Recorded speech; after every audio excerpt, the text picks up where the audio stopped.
parking ajje naye kakati kyetaaga tufuna omusajja oyo kati tetulinze abantu babangamira naye ati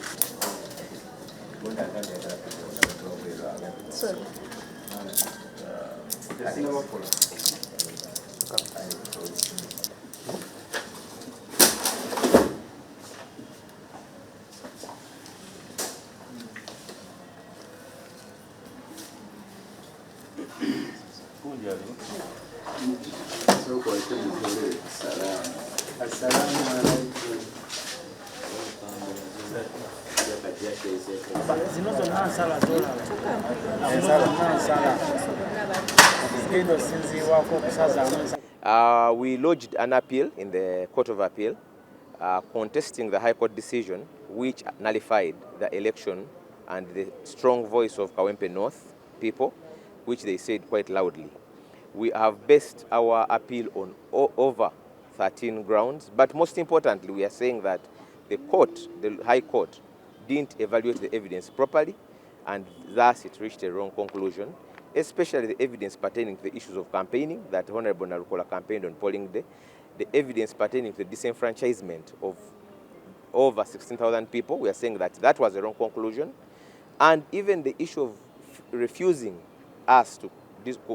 cross-examine 19 of the petitioners' witnesses, which we think was wrong. Largely, we think that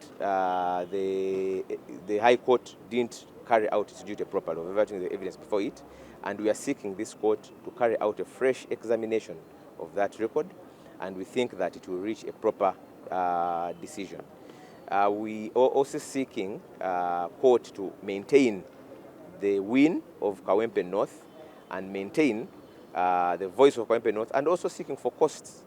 with the over 10 law firms that Honorable Nalukoola used, both in the lower court and in the High Court and the Court of Appeal. And we are waiting for a date from the Court of Appeal, which we think that if the court evaluates the evidence, it will reach a different conclusion from the High Court, and it will allow this appeal. It has up to 6 months under the law to hear this petition. So anytime within the 6 months, it will be within time. It has up to 6 months. The law gives it 6 months, and any date within the 6 months will be okay. We just want to re-emphasize that the reason why we've lodged this appeal,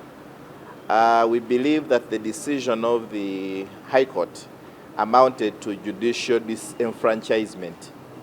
because what has happened is that the voices and mandate of over 28,000 people whose votes were ascertainable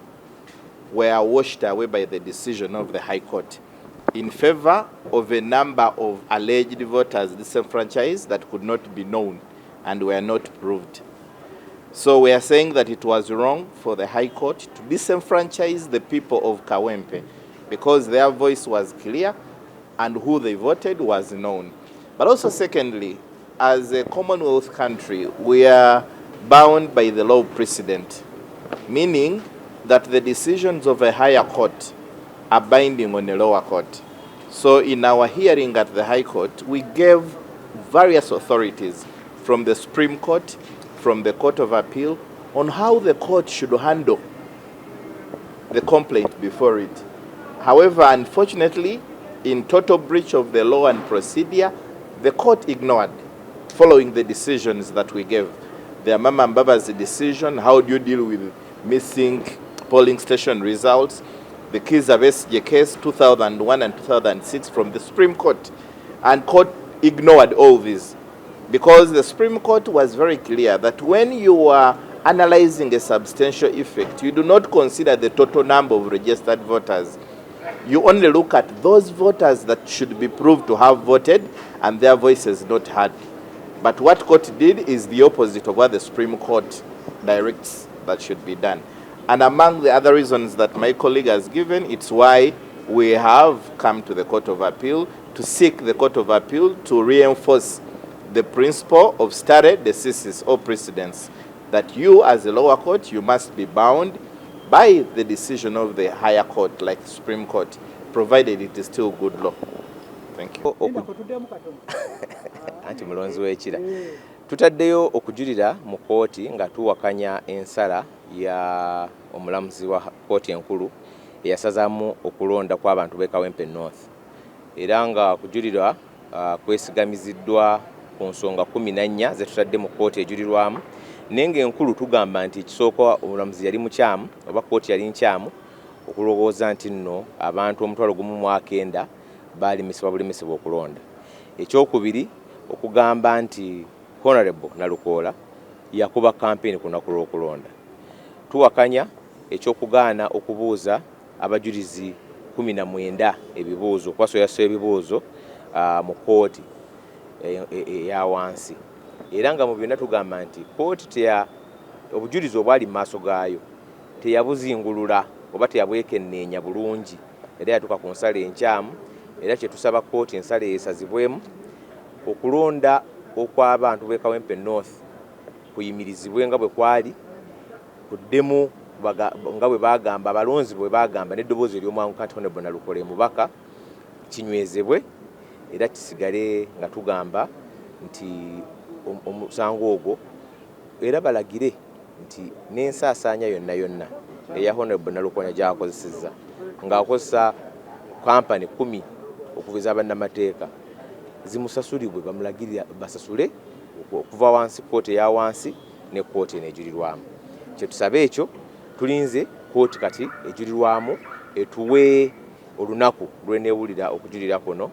Obuvunaanyizibwa bwa kkooti ejulirwamu bwakuddamu kwekenneenya obujulizi obwa wansi erabe oba baatuuka ku kituufu oba ku kikyamu mu mateeka nga kye gagamba. Anti mpulidde ebibuuzo bibiri ekya Edward n'ekya Jonju byonna kyekimu. Ensonga enkulu ze tuyimiriddeko bw'oba oziwumbye mbe tugamba nti kkooti teyeekenneenya bulungi bujulizi era nga tuwakanya ekyokutugaana okubuuza okusoyasoya abajulizi eyaleeta omusango guno Hajjati Nambi 19 okubasoyasoya ebibuuzo era tugamba nti kkooti teyeekenneenya bujulizi bulungi obwaffe bwe twawaayo kyovula nga yatuuka kusalawo ku kyamu nti Honorable Nalukoola ya campaigninga naye n'ekirala ekyokugamba mbu abantu 19 baalemesebwa mu 6 baalemesebwa okuba okulonda nga tugenda mu kiseera ekyokulonda tulowooza nti ensala eyo nkyamu nnyo kubanga kikijja kitegeeza nti omuntu ajja kukwatanga bw'andaba nga akalulu kagenda mukuba ajjewo ebbokisi emu nti weetaaga kanyama 10 gakubbireko bokisi emu akalulu kayiike. Tulowooza nti eyo nsala nkyamu si nnungi era demokrasiya eri si nnungi era enkola ekkirizibwa mu ssemateeka. Sikamuko